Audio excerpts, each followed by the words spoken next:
पाठशाला के इस प्रोग्राम को सुनने वाले दर्शकों का हम अभिनंदन करते हैं। हमें खुशी है कि आपको हमारे पाठशाला कार्यक्रम में रुचि आने लगी है। वर्तमान में हम कर्म के बारे में आपको जानकारी दे रहे हैं। 8 में से 6 कर्मों की चर्चा हम कर चुके हैं। ज्ञानावरणी, दर्शनावरणी, वेदनी, मोहिनी, आयु और नाम। आज अब गोत्र कर्म की बारी है। आज हम आपको बताएंगे कि जो 7वां कर्म है गोत्र कर्म, वो गोत्र कर्म क्या होता है, उसके कितने भेद हैं और उसकी और क्या क्या विशेषताएं हैं, सब आज के इस कार्यक्रम में आपको सुनने को मिलेंगी। तो आइए आज का कार्यक्रम अब सुनिए। गोत्र कर्म किसे कहते हैं, इस पर प्रकाश डालिए। देखिए, वर्ण 4 हैं: ब्राह्मण, क्षत्रिय, वैश्य और शूद्र। उच्च गोत्र नाम कर्म के उदय से ब्राह्मण, क्षत्रिय और वैश्य कुल में जन्म होता है, और नीच गोत्र नाम कर्म के उदय से हमारा शूद्रों में जन्म होता है। तो गोत्र कर्म किसे कहते हैं? जिसके कारण उच्च और नीच कुलों में, अर्थात लोकमान्य और लोक निंद्य घरानों में हमारा जन्म होता है, उसे कहते हैं गोत्र कर्म। गोत्र कर्म के कितने भेद होते हैं? गोत्र कर्म के 2 भेद हैं: उच्च गोत्र और नीच गोत्र। उच्च गोत्र वह कर्म है जिसके कारण ब्राह्मण, क्षत्रिय और वैश्य कुल में, अर्थात जो लोकमान्य कुल हैं, उनमें जन्म होता है। और नीच गोत्र वह कर्म है जिस कर्म के उदय से शूद्रों में जन्म होता है या लोक निंद कुलों में जन्म होता है, उसे कहते हैं नीच गोत्र कर्म। इस प्रकार गोत्र कर्म 2 प्रकार का होता है। ऐसे कौन से कार्य हैं जिनको करने से नीच कुल में जन्म होता है? कृपया उन कार्यों को बताइए। आपका प्रश्न बहुत अच्छा है। हम सब क्या चाहते हैं कि हमारा अच्छे कुल में जन्म हो, हम लोकमान्य कुल में जन्म लें, उच्च गोत्र में जन्म लें, ब्राह्मण, क्षत्रिय और वैश्यों में हमारा जन्म हो, भूल से भी हमारा जन्म शूद्रों में ना हो। तो अगर ऐसा चाहते हैं तो हम उन कार्यों को ना करें जिन कार्यों के करने से शूद्रों में जन्म होता है। मैं उन कार्यों को बताता हूँ, ध्यान रखें। ये वो बातें बता रहा हूँ जिनको हम बहुत करते हैं और जिनको हमें छोड़ना है। अगर हम चाहते हैं कि अगले जन्म में उच्च गोत्र, उच्च कुल मिले, फिर से हमें जैन कुल मिले, नीच कुल न मिल जाए, तो इन कार्यों को छोड़ें। आचार्यों ने बताया है, तत्वार्थ सूत्र में एक सूत्र दिया है, परात्म निंदा प्रशंसे सदसद गुणोच्छादनोद्भावने च नीचैर गोत्रस्य। अर्थात दूसरों की निंदा करना। हमको ये बहुत आता है। हम लोग जहाँ भी 4 इकट्ठे होते हैं ना, एक दूसरे की बुराई करने में लग जाते हैं। उसका आचरण खराब है, वो बेईमान बहुत है, वो बदमाश बहुत है, वो दान नहीं देता, वो गड़बड़ बहुत करता है। हमारी दृष्टि यही रहती है। इसलिए उन्होंने लिखा, आचार्यों ने, नीच गोत्र में जन्म लेने का प्रमुख कारण है दूसरे की निंदा करना। दूसरा कारण अपनी प्रशंसा करना, अपनी डींग हाँकना। अपने पास कुछ नहीं है फिर भी अपनी डींग हाँकना, मैं ये करता हूँ, मैं वो करता हूँ। अपने को सुपर मानना, अपने को सबसे अच्छा मानना, औरों को छोटा मानना, ये गलत है। ऐसा नहीं करना चाहिए। कहते हैं पेड़ पर जितने फल लगते हैं ना, पेड़ उतना झुकता है। तो जितने अपने गुण या जितनी क्वालिटियां अपने में बढ़े, अगर हमें और विनम्रता आ जाए फिर तो बात ही क्या। लेकिन अगर वो नहीं आते हैं ना, तो नीच गोत्र का कारण, नीच गोत्र का आश्रम हो जाएगा। आगे और देखें, दूसरे में जो गुण मौजूद हैं उनको छुपाना। दूसरे के मौजूद गुणों की तो बात नहीं करना, और अपने में जो गुण नहीं है ना, उन गुणों के बारे में खूब चर्चा करना। मैं ऐसा करता हूँ, मैं वैसा करता हूँ। अपनी क्वालिटी नहीं है उनको तो कहना, और दूसरे की क्वालिटी को ढकना, इससे भी नीच गोत्र का आश्रम होता है। इसके अलावा अन्य जितने भी गलत कार्य हैं, जैसे सत्य व्यसन का सेवन, जैसे 5 पापों में लिप्तता, हिंसा, झूठ, चोरी, कुशील, परिग्रह, इनमें लगे रहना, ऐसा व्यापार करना जिसमें हिंसा बहुत हो, जिसमें मिलावट का धंधा बहुत हो, जिसमें झूठ का काम बहुत करना पड़े, साड़ियाँ रेशम की बेचना, चमड़े के जूतों की दुकान खोलना आदि गलत कार्य, कषायों की तीव्रता हो जाना, बहुत गुस्सा आना, अपना घमंड बहुत होना, छल कपट मायाचारी बहुत होना, कंजूसी बहुत होना। अगर इन सब कार्यों को हम करते हैं ना, तो अगला जन्म हमारा नीच कुल में होगा। जितने ये बुरे कार्य हैं, ये हमको अगला जन्म नीच कुल में दिलाने वाले हैं।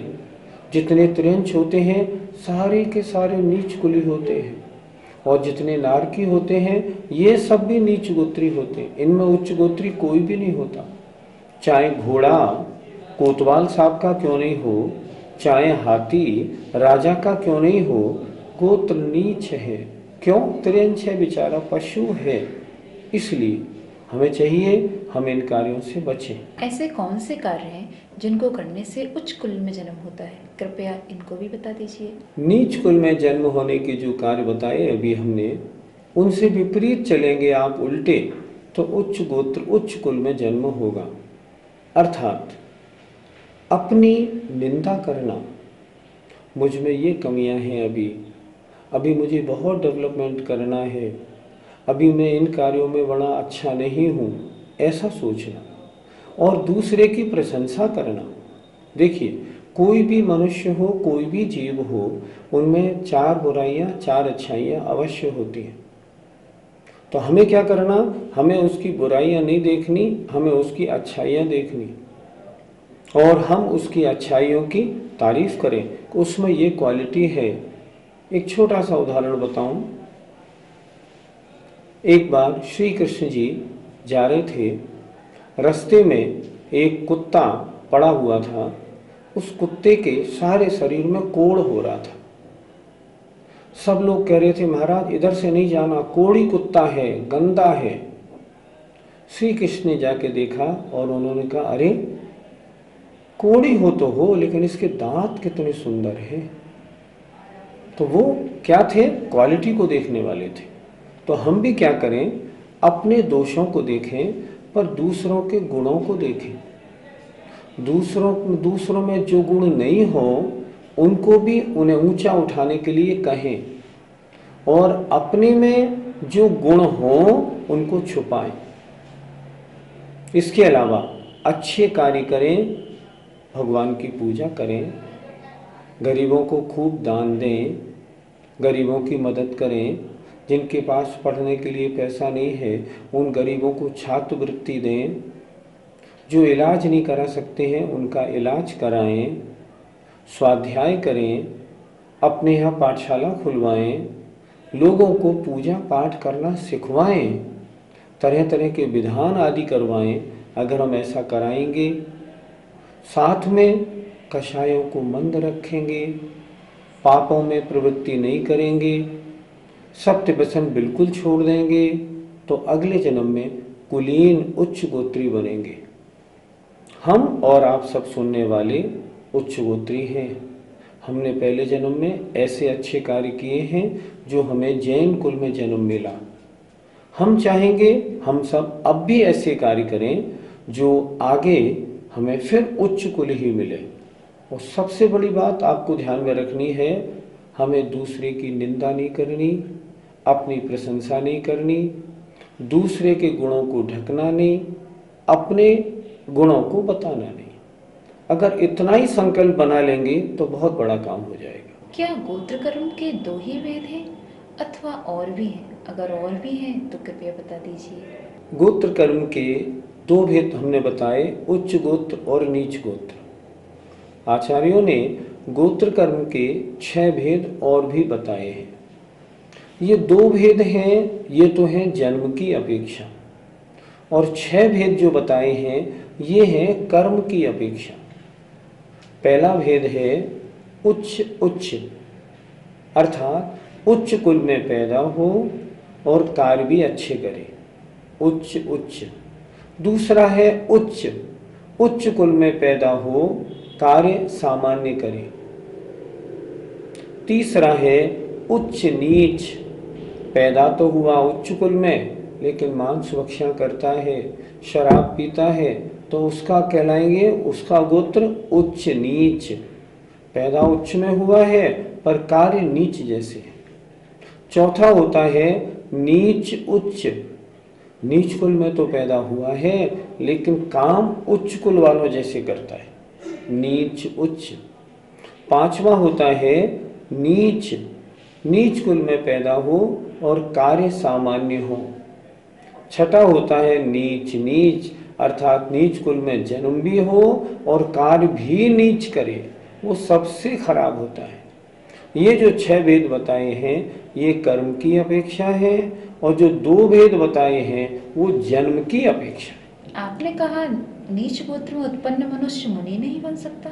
हाँ बिल्कुल, आचार्यों ने ऐसा ही लिखा है। जो देश जाति और कुल से शुद्ध होते हैं, उच्च कुल में उत्पन्न होते हैं, ब्राह्मण क्षत्रिय और वैश्य होते हैं, वे ही मुनि बन सकते हैं। आर्य का भी वे ही महिलाएं बन सकती हैं। जो ऐसे नहीं हैं, जैसे मैंने आपको बताया था, जो स्पर्श शूद्र हैं, जिनसे छुबने के बाद हम स्नान नहीं करते, ऐसे जो स्पर्श हैं वे क्षुल्लक तक बन सकते हैं पर मुनि नहीं बन सकते। आगम में ऐसी ही आज्ञा है। शास्त्रों में तो वर्णन मिलता है कि नीच गोत्रियों ने भी धर्म का पालन किया, वो कैसे किया? लिखा है शास्त्रों में, नीच गोत्री जैन धर्म का पालन तो कर सकता है, धर्म के पालन के लिए किसी को रुकावट नहीं। धर्म का पालन तो त्रियंश भी कर सकते हैं, जानवर भी कर सकते हैं। जब जानवर कर सकते हैं तो मनुष्य क्यों नहीं कर सकता? हम भगवान महावीर के पूर्व भव की ओर दृष्टि डालें। हमारे बहुत से दर्शक जानते होंगे कि भगवान महावीर का जीव बहुत भव पहले सिंह की पर्याय में था। तब उस समय 2 चारण रिद्धिधारी मुनि महाराज आए। उन मुनि महाराजों ने अपने ज्ञान से जान लिया था कि पंचम काल का अंतिम तीर्थंकर जो भगवान महावीर बनेंगे, उनका जो जीव है वो इसमें सिंह की पर्याय में है। उनको दया आई, वो सिंह की पर्याय वाले उस जीव के पास आए। उन्होंने उसको उद्बोधन दिया, सोते हुए को जगाया, उसे बताया कि तुमको एक नेक जीव बनना चाहिए। उन्होंने उसे बताया तुम जो जीवों को मार मार के खाते हो ये कोई अच्छा काम नहीं। इसका नतीजा क्या हुआ? इसका नतीजा हुआ कि उस सिंह ने धर्म धारण कर लिया और उसने संकल्प बना लिया कि आज के बाद मैं किसी जीव को मारूंगा नहीं। आप लोगों ने राम और सीता जी की कहानी सुनी होगी। राम और सीता जी की कहानी में एक जटायु नाम का पक्षी था। वो जटायु जो था ना, उसने भी एक मुनि महाराज को देख के और उनका उपदेश सुन के उसने भी धर्म धारण कर लिया था। धर्म धारण करना ये एक अंदर की बात है। अगर कोई शूद्र है और ऐसा है, मान लो इस मशान पे काम करने वाला चांडाल है और वो चांडाल भी जैन धर्म धारण करना चाहे तो कोई विरोध नहीं, धर्म धारण करने में कोई आपत्ति नहीं। जैन धर्म क्या कहता है? जैन धर्म ये कहता है आप नेक इंसान बन जाएं, सच्चे देव शास्त्र गुरु की श्रद्धा रखने वाले बन जाएं, आप वास्तविकता का परिचय प्राप्त कर लें, आप जैन धर्मी बन गए, उसमें आपत्ति थोड़ी है। शास्त्रों में एक यमपाल चांडाल की कहानी भी तो आती है, आपने सुना होगा, थोड़ी सी बताता हूँ। एक यमपाल चांडाल था, उसने मुनि महाराज से ये नियम लिया था कि मैं चतुर्दशी के दिन फांसी नहीं लगाया करूँगा। उसका काम था फांसी लगाना। पहले तो राज दरबारों में फांसी लगा करती थी, आज से हजारों वर्ष पहले की बात है। उसने नियम ले लिया, महाराज मैं बहुत गंदा काम करता हूँ, लेकिन अब ये नियम करता हूँ चतुर्दशी के दिन फांसी नहीं लगाऊंगा। बाई चांस इत्तेफाक की बात थी कि राजा ने, जो वहाँ का राजा था, उसने राजपुत्र को फांसी की सजा किन्हीं कारणों से दे दी। सिपाही आए उसके घर पर और उन्होंने दस्तक दी, चांडाल को बुलाया। यमपाल चांडाल समझ गया कि आज किसी को फांसी देने का प्रसंग है, लेकिन उसका तो नियम था, मुनि महाराज से नियम लिया हुआ था। तो उसने क्या किया, अंदर जाके घर में छुप गया और उसने अपनी पत्नी से कह दिया कि कह देना आज वो बाहर गए हुए हैं। पत्नी ने उन सिपाहियों से ये कहा कि आज तो वो बाहर गए हुए हैं, इसलिए आज वो ये काम नहीं कर पाएंगे, अर्थात राजपुत्र को फांसी नहीं दे पाएंगे। सिपाहियों ने कहा, ओहो कितना दुर्भागी अभाग्य है, आज इसके देखो कितने पाप का उदय आया बेचारे के, आज राजपुत्र को फांसी होनी है और उसके सारी ज्वेलरी इसको मिलती, और ये आज बाहर चला गया। तो यमपाल चांडाल की जो पत्नी थी उसको लोभ आ गया और उसने सिपाहियों को चुपचाप इशारा कर दिया कि वो अंदर हैं, उनको अंदर से पकड़ के ले जाओ। सिपाही अंदर आए, उन्होंने यमपाल चांडाल को पकड़ा और अपने साथ ले गए। राजा ने उनसे कहा राजपुत्र को फांसी दो। उन्होंने कहा महाराज आज तो मेरा नियम है, मैंने मुनि महाराज से नियम लिया हुआ है, आज मैं किसी को फांसी नहीं दूंगा। राजा को बहुत गुस्सा आई, राजा ने उसके हाथ पैर बांधे और उसको नदी में फेंकवा दिया। उसने कहा महाराज मरना मंजूर है, पर लिया हुआ नियम तोड़ना मंजूर नहीं। जो देव शास्त्र गुरु पर इतनी श्रद्धा रखता हो धर्मात्मा है कि नहीं है? था चांडाल, लेकिन उसने धर्म का पालन किया।